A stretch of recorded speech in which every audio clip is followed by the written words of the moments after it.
Friends പുതിയൊരു വീഡിയോയിലേക്ക് എല്ലാവർക്കും സ്വാഗതം. നമ്മൾ കേരള ബ്ലാസ്റ്റേഴ്സുമായി ബന്ധപ്പെട്ടുള്ള ന്യൂസുമായി വന്നിട്ടുള്ളത് കേരള ബ്ലാസ്റ്റേഴ്സ് നിലവിൽ അടുത്ത സീസണിലെ ESL-ആയിട്ടുള്ള തയ്യാറെടുപ്പിലാണ്. ബ്ലാസ്റ്റേഴ്സ് സ്ക്വാഡിലേക്ക് സീനിയർ ടീമിലേക്ക് ജൂനിയർ ടീമിൽ നിന്നും 3 താരങ്ങളെയാണ് സീനിയർ ടീമിലേക്ക് പ്രൊമോട്ട് ചെയ്തിട്ടുള്ളത്. അജ്സലിനെ ബ്ലാസ്റ്റേഴ്സ് സീനിയർ ടീമിലേക്ക് പ്രൊമോട്ട് ചെയ്തിരുന്നു. ഇപ്പോൾ ഇതാ മാധ്യമപ്രവർത്തകനായ ധനഞ്ജയ് റിപ്പോർട്ട് ചെയ്യുന്നു. അജ്സലിന്റെ കാര്യത്തിൽ നിലവിൽ ചില സങ്കീർണതകളിലൂടെ കടന്നു പോവുകയാണ് എന്നാണ് ഇപ്പോൾ ധനഞ്ജയ് റിപ്പോർട്ട് ചെയ്യുന്നത്. അജ്സലിന് ഈ ഒരു സീസൺ അവസാനിക്കുന്നവരെയാണ് നിലവിൽ ബ്ലാസ്റ്റേഴ്സുമായി കോൺട്രാക്റ്റ് ഉള്ളത്.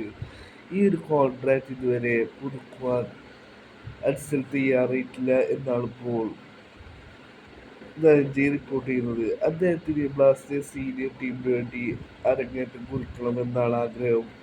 ബ്ലാസ്റ്റേഴ്സ് സീനിയർ ടീമിന് വേണ്ടി കളിക്കണമെന്നാണ് ആഗ്രഹം.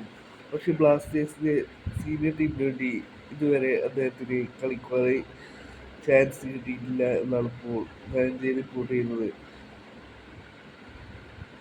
ഈ ഒരു സീസണിൽ ബ്ലാസ്റ്റേഴ്സിന് സീനിയർ ടീമിന് വേണ്ടി കളിക്കുവാൻ അവസരം കിട്ടിയില്ല എന്നുണ്ടെങ്കിൽ അദ്ദേഹം കോൺട്രാക്ട് പുതുക്കുവാൻ തയ്യാറാവില്ല. അദ്ദേഹം ബ്ലാസ്റ്റേഴ്സ് വിട്ടു പോയേക്കും എന്നാണ് ഇപ്പോൾ ധനഞ്ജയ് റിപ്പോർട്ട് ചെയ്യുന്നത്.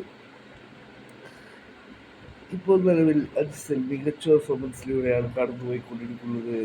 സന്തോഷ് ട്രോഫിയിൽ കേരളത്തിന് വേണ്ടി മികച്ച പെർഫോമൻസ് കാഴ്ചവെച്ച താരം സൂപ്പർ ലീഗ് കേരളയിൽ ഗോൾഡൻ ബൂട്ട് അടിച്ചിരുന്നു.